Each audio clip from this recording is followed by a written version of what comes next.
네, 안녕하세요. 웰케어 클리닉의 김경철 원장입니다. 이제 앞으로 TLC 헬스케어에 우리 가입하신 우리 선생님들과 함께 영양 공부 좀 하려고 해요. 한 6가지 꼭지로 할 텐데 오늘은 비타민 대사에 대해서 말씀드리겠습니다. 저는 연세대를 졸업했고요. 같은 대학에서 박사과정은 노화과정을 했습니다. 그리고 보스턴에서 영양유전체를 했고 또 차움과 미지메디를 거치면서 그리고 지금은 이제 웰케어 클리닉을 운영하면서 가능한 영양으로 환자를 치료하려고 하는 가정의학과 또 기능의학과 의사입니다. 여러 책들이 밑에 보일 텐데요. 이제 그중에 유전체 책도 있고 특별히 중간에 인생 오후의 처방전 그리고 바이러스 이기는 영양 그리고 개인 맞춤의 영양의 시대 우리가 사람마다 다른 영양에 대한 부분들이 좀 더 구체적으로 나옵니다. 그리고 오늘 나왔는데요. 당신이 잘 잤으면 좋겠습니다.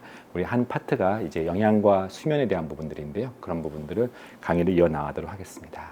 비타민을 꼭 먹어야 되나? 의사들 중에는 설왕설래하죠. 비타민 먹지 말아라. 오히려 먹으면 해가 된다. 여러 가지 의견들이 있을 수 있을 것 같아요. 저 역시 모든 사람이 비타민 또는 미네랄 또는 여러 영양 보충제가 필요하다고 하지 않습니다. 근데 제가 검사를 보면은요, 우리가 대사를 볼 텐데, 특별히 이 풍족한 시대에 무슨 영양 결핍이 있지라고 하시는 분들 돌이켜 보시면 될 것 같아요. 우리가 보통 A에서 B, B에서 C 이 중에는 에너지를 만드는 우리가 분과 1학년 때 배웠던 그런 미토콘드리아 대사도 있고요.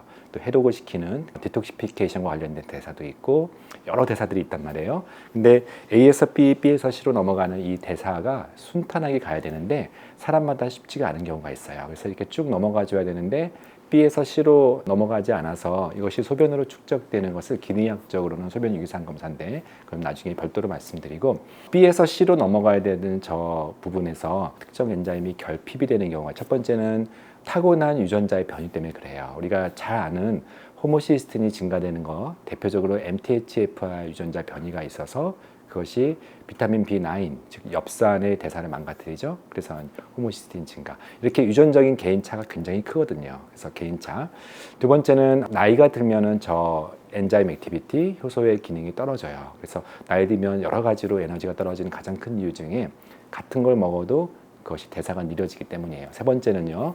여러분들 삶을 돌이켜 보세요. 의사 선생님 포함해서 주변 환자들을 보면은 옛날처럼 많은 음식들을 다양하게 먹지 못해요. 특히 이제 배달 음식도 많아지고 우리가 손쉽게 음식을 구하고 그것만 먹어도 되는 시대가 되다 보니까 나중에 여러 영양 소스를 말씀드리겠지만 고기 또는 풍부한 뿌리 채소들, 각종 음식, 해산물 등등을 먹어야 이 모든 영양소가 들어오는데 특정 영양소가 결핍될 수밖에 없는 그런 컨디션이에요. 그래서 사람마다 달라요. 특별히 장이 안 좋고 위가 안 좋으면 애당초 잘 먹지도 못하고 또 먹은 것도 흡수가 안 되기 때문에 영양 불균형은 또 와요. 또 나중에 세 번째 강의 때 말씀드리겠지만 스트레스로 인한 호르몬 저하도 우리가 영양소가 많이 부족한 이유 중에 하나예요. 우리가 이제 비타민 그러면 A, D, E, K 지용성, 그다음에 B, C 수용성 이렇게 크게 분리하죠. 이 영양소의 물에 대한 친화 또는 지방에 대한 친화적인 어떤 물리적 분류고요. 사실은 그것보다 더 중요한 것은 기능적 요소들. 우리가 비타민 그래도 다 같은 비타민이 아니거든요. 그 중에 이제 가장 많이 에너지 영양제로 알려져 있는 비타민 B. 여기에도 왼쪽에 있는 게 에너지 메타볼리즘, 즉 피곤할 때 먹는 영양제군이 1, 2, 3, 5 기억해 주세요. 1, 2, 3, 5. 또 알파리포산 이런 것들이 있고 반면에 비타민 B6를 포함해서 메틸레이션이라고 하는 되게 중요한 개념이 있어요. 그 부분 잠깐 언급할 겁니다. 그런 부분들 메틸 도너에 대한 얘기를 할 겁니다. 이거 복잡하죠. 이게 우리가 생화학 때 족보였어요. 예를 들면 비타민 C가 결핍되면은 스커비 같은 입에 아구창 생기고 그런 병이 있죠. 근데 아프리카 난민 수준의 결핍까지는 아니어도 영양소가 함유하는 것들이 의미가 있기 때문에 functionally deficiency, 부분적 결핍에 의해서 영양소가 궁극적으로 지향하는 에너지 대사 또는 각종 대사의 장애, 그래서 그 기능학적으로 문제가 있어서 병원에서도 또 개인도 직구를 통해서 그런 걸 먹는 거예요. 그래서 오늘은 다시 한번 선생님들이 제대로 배우지 못했던 또는 부분적으로 공부하셨던 누트리션이라고 하는 전반적인 부분들을 제가 짧은 시간 내에 좀 오버뷰 하도록 하겠습니다. 그 중에서 이제 비타민 B를 먼저 합니다. 비타민 B가 가장 강력한 영양소 중에 한 가지인데 이름들이 다 붙어 있어요. 저거는 족보니까 다시 한번 해볼게요. 비타민 B와는 티아민, 다이아민이라고도 하고요. 비타민 B2는 리보플라빈, 비타민 B3는 나이아신, 니아신이라고도 하고요. 비타민 5번은 넘어갈게요. 비타민 5번은 판토테이크 에시드, 판토테산이라고 하고요. 1, 2, 3호가 에너지와 관련된 거예요. 비타민 B7은 비온틴이라 그래서 머리카락 또는 피부, 각질, 손톱 이런 것들이 조금 문제 있을 때 보충하는 거죠. 그래서 아름다움과 관련된 것이고요. 비타민 6, 9, 12는 좀 같이 움직여요. 메틸도오너라 그래서 저는 좀 따로 한 번 더 강조하겠습니다. 우리가 이제 1, 2, 3호 중에 첫 번째 형을 배울 텐데요. 비타민 B1, 다이아민이라고 해요. 구조 여러 가지 형태가 있다 해서 이제 보는데 TPP, 다이아민 피스포레트 에스터. 우리가 구조까지 필요 없지만 저 하나하나가 다시 의미가 있긴 해요. 근데 가장 중요한 기능이 에너지를 만들기 위한 비타민 B1. 그 중에서 특별히 우리가 매일 먹는 탄수화물이 에너지 만드는 중요한 과정에 비타민 B1이 작용해요. 저기 보시면 글루코스에서 피루베이트를 거쳐서 이것이 아세틸코에로 가는 데 있어서 도움되는 그런 엔자임이 그 중에 하나가 비타민 B1이 코팩터로 작용하는 거예요. 그래서 이 TPP라고 적혀 있는 저 부분이 이제 비타민 다이아민인데 만약에 저 비타민 B1이 부분적으로 결핍되면 어떻게 되느냐? 저 피루베이트가 저쪽 아세틸코일로 가지 않고 락테이트로 쌓여요. 피곤이 쌓일 때 우리 흔히 젖산이 쌓인다고 표현할 때 그 락테이트가 그 젖산입니다. 그리고 통증, 우리가 갑자기 안 하던 운동하면 산에 오르면 그 다음날 아프죠. 비타민 B1은 통증과 관련된 영양소이기도 해요. 그래서 흔히 비타민 B1을 경구 투여 말고 우리가 주사 투여를 했을 때는 유명한 별칭이 있죠. 그 유명한 마늘 주사. 이 마늘 주사는 실제 마늘이 있어서 그런 게 아니라 알리신이라고 하는 마늘 향 나는 그 염기가 붙어서 다이아민과 붙어 있는 그런 형태로 수액이 들어왔을 때 특별히 저 락테이트가 쌓여서 통증을 느낀다. 그래서 비타민 B1은 수액 중에서 마늘 주사 그리고 통증 주사로도 잘 알려져 있는 그런 주사이기도 해요. 그래서 가장 대표적인 게 B1이고요. B1을 골고루 먹으려면 저 현미를 먹어야 돼요. 그리고 일부 고기 중에서는 돼지고기를 먹어야 되니까 사실 현미를 좋아하지 않는 사람들 일부러 맥주 먹을 필요는 없지만 씨앗이나 이런 좀 사람들 잘 안 먹는 음식들에 많이 포함되어 있어요. 그래서 비타민 B1이 부족한 사람들도 상당히 있습니다.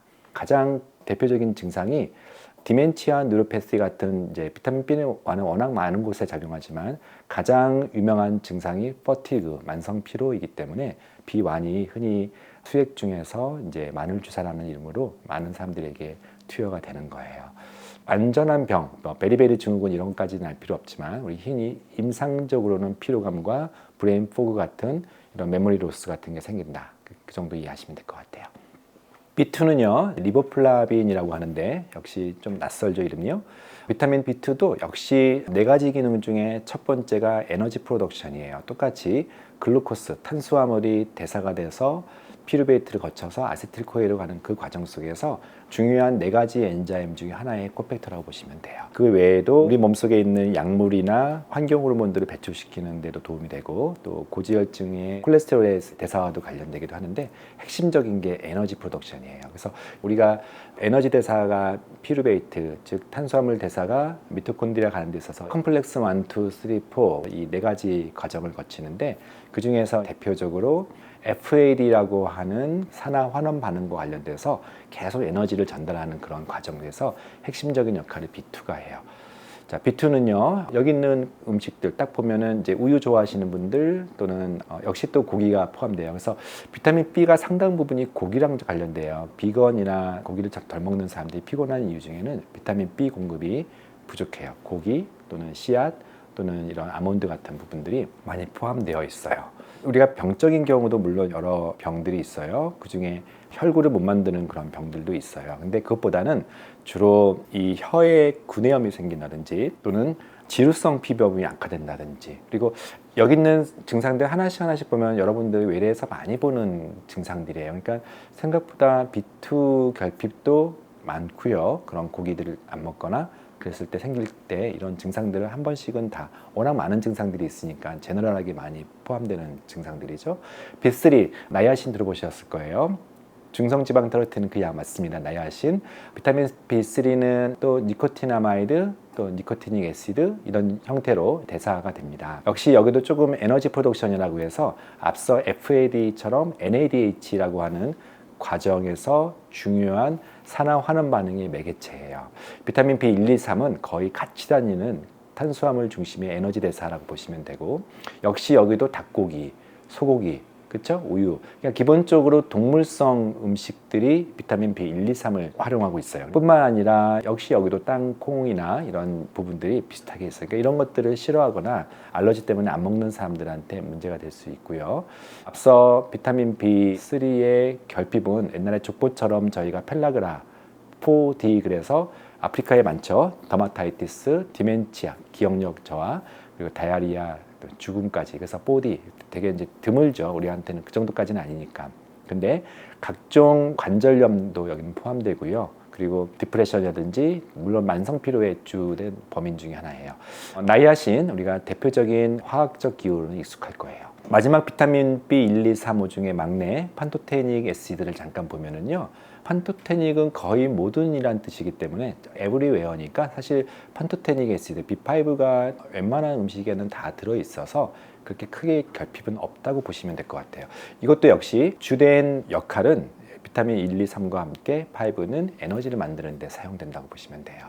보시면 뭐 여러 음식들이 있지만 특별히 탄수화물 대사 경로, 또 일부 단백질 대사 경로, 미토콘드리아 패스웨이의 첫 관문과 관련돼요. 결핍은 드물어요. 이렇게 앞서 비타민 B1, 2, 3호는 ATP를 만드는 미토콘드리아 기능의 첫 단추인 아세틸코에일을 운반할 때, 그 탄수화물의 대사물을 운반할 때 핵심적인, 그리고 하나 빠졌으면은 알파리포산, 치옥타시드 같은, 또는 주사를 맞으면 신데렐라 주사라고 불려있죠. 1, 2, 3호 알파리포산이 특별히 탄수화물 대사와 관련돼요. 완전 다른 얘기입니다. 같은 B인데요. 이제는 저 복잡한 사이클, 학생 때 많이 외웠던 저 부분이에요.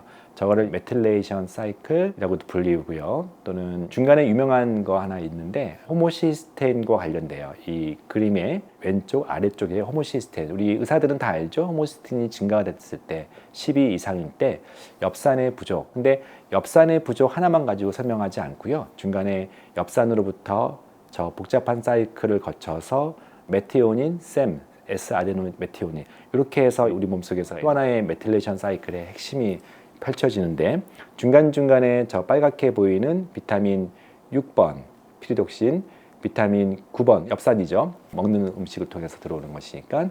그다음에 비타민 B12번, 비타민 B2 이런 것들이 메틸레이션이라고 하는 저 모든 과정에 굉장히 중요한 역할을 해요. 그래서 이쪽 계열의 문제가 생기면 DNA 메틸레이션은 DNA 안정화와 관련되고 DNA가 안정되지 않으면은 후송 유전학이라 그래서 암이 생기기도 하고요. 치매나 또는 심혈관 질환 같은 또는 조혈모세포 같은 굉장히 크리티컬한 질병과 관련돼요. 그래서 이 비타민 6, 9, 12는 굉장히 중요하고 특별히 메틸레이션 사이클 바로 옆에 뭐가 있냐면은 신경 전달 물질을 만드는 모든 사이클이 바로 붙어 있어요. 그래서 이 6, 9, 12가 부족하면은요, 제가 네 번째 강의 때 말씀드리는 도파민, 세로토닌 합성에도 문제가 생기면서 많은 정신과 문제가 생겨요. 자, 비타민 B6, 피리독신 이름만 외울게요. 아미노산이고요.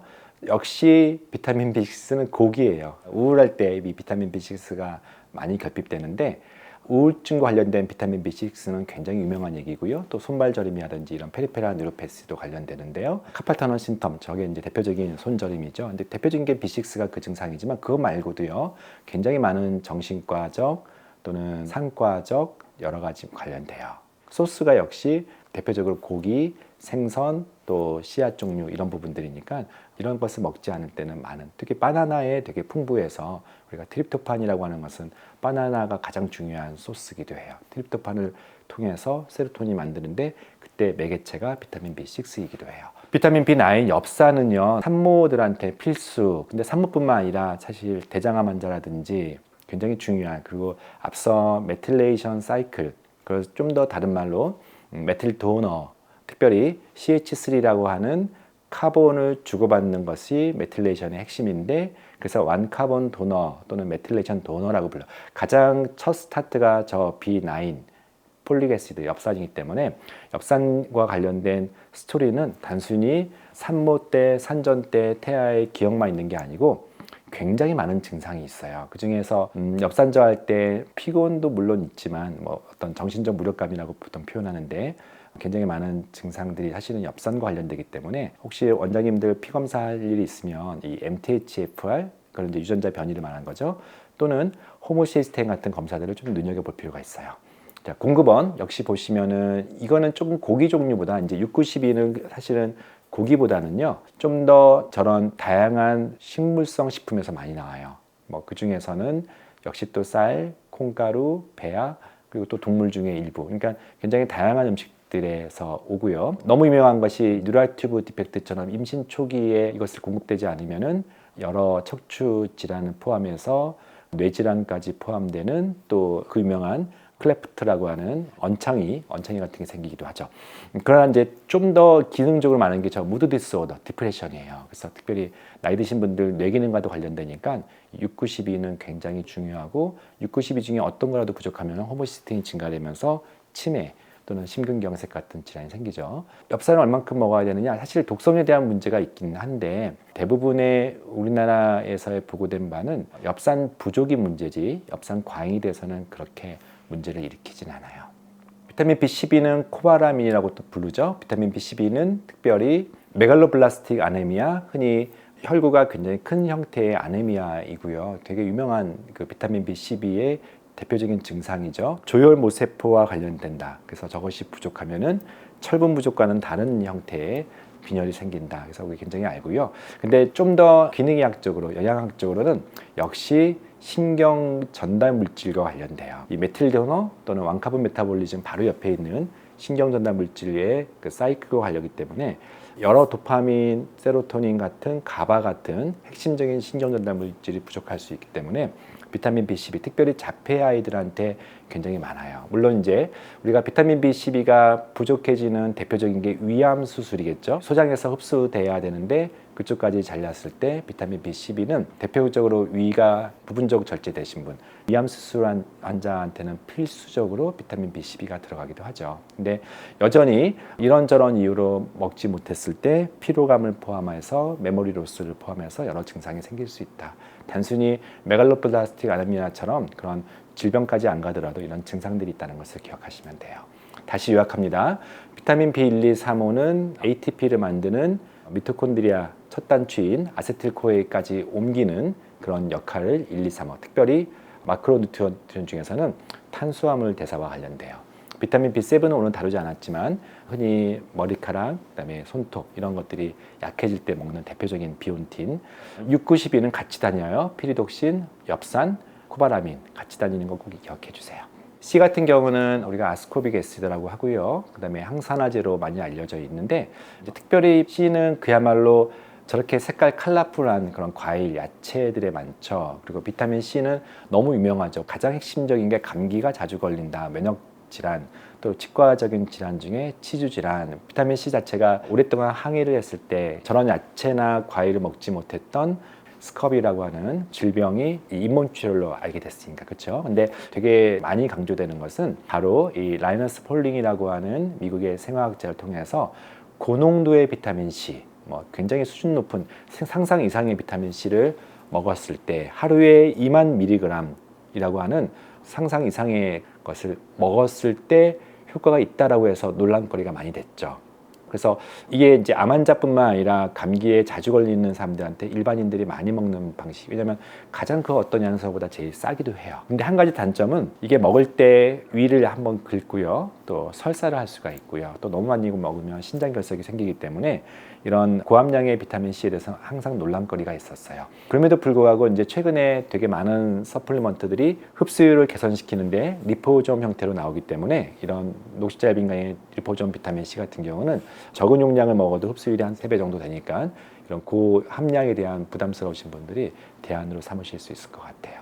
비타민 E, 토코페롤인데 요즘 그렇게 많이 강조하지 않아요. 예전보다는 항산화제의 역할이 글루타치온이나 다른 역할들로 많이 바뀌기 때문에 비타민 E는 크게 많이 강조하지는 않지만 불포화 지방산을 억제하는 효과가 있기 때문에 여전히 심혈관 질환이 있으신 분들한테 예방 효과로 초이스할 수 있지만 예전만큼 많이 강조되지 않아요. 그 중에 하나가 덴마크 코펜하겐의 연구가 비타민 E를 흡연자가 먹었을 때 폐암이 발생한다는 좀 다소 이해가 안 되지만 그런 오히려 항산화제가 산화 스트레스를 일으키는 그 복잡한 기전을 설명하는 대표적인 예가 비타민 E이기 때문에 예전처럼 너무 많은 800mg 이상이 아니라 한 400mg 이하. 요즘에 항산화제의 트렌드는요, 나중에도 설명하겠지만 하나의 단일 제제 고함량보다는 비타민 C, E, B, 코엔자임 Q10 이것을 복합 제제 형태로 쓰는 것을 좀 더 선호해요.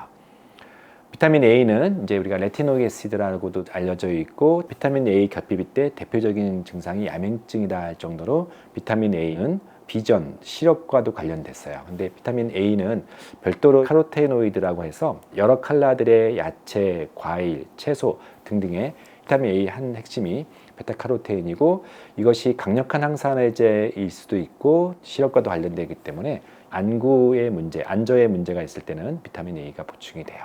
비타민 D는 의사들 사이에서 너무 유명하죠. 비타민 D는 아마 많은 의사들이 처방도 해보고 검사도 해봤을 거예요. 사실은 비타민 D가 햇볕을 통해서 대부분이 흡수가 되지 우리가 음식을 통해서 먹기에는 뭐 간류도 먹어야 되고 되게 좀 어렵게 되고 특별히 대한민국은 전 세계에서 비타민 D가 가장 부족한 걸로 알려져 있어요. 유전적인 요인도 한 가지가 있고요. 유전자 검사에서 핵심적인 유전자가 많이 결합되어 있거든요. 근데 그것도 있지만 비타민 D의 소스가 되는 햇볕을 한국 사람들이 특별히 싫어하고 또 실내에서 많은 액티비티 하다 보니까 전 세계에서 가장 적은 비타민 D 농도를 가지고 있어요.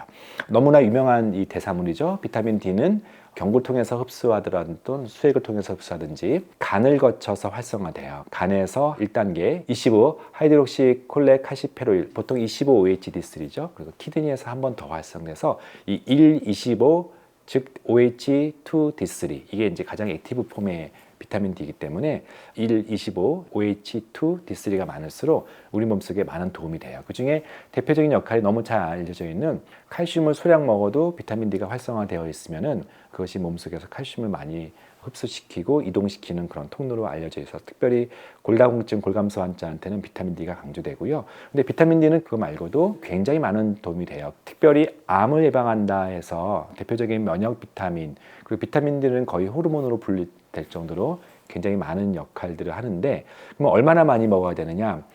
사실은 이제 보통 1000에서 2000 IU 정도로 보통 의사들이 권고해서 혈중 농도를 30 정도로 맞추는 것을 목표로 했는데 특정 컨디션, 예를 들면 코로나 시기 또는 지금처럼 인플루엔자가 많아지는 시기에는 비타민 D 자체의 면역 기능이 굉장히 우수하기 때문에 혈중 농도를 60에서 80으로 맞추기도 해요. 그러려면은 비타민 D는 3000에서 5000 IU를 매일 맞거나 또는 일주일에 한 번씩 먹는 골다공증 약과 같이 먹어도 많은 도수가 들어와도 간에서 천천히 배출시키기 때문에 3개월에 한 번씩 맞는 주사도 임상적으로는 큰 의의가 있습니다.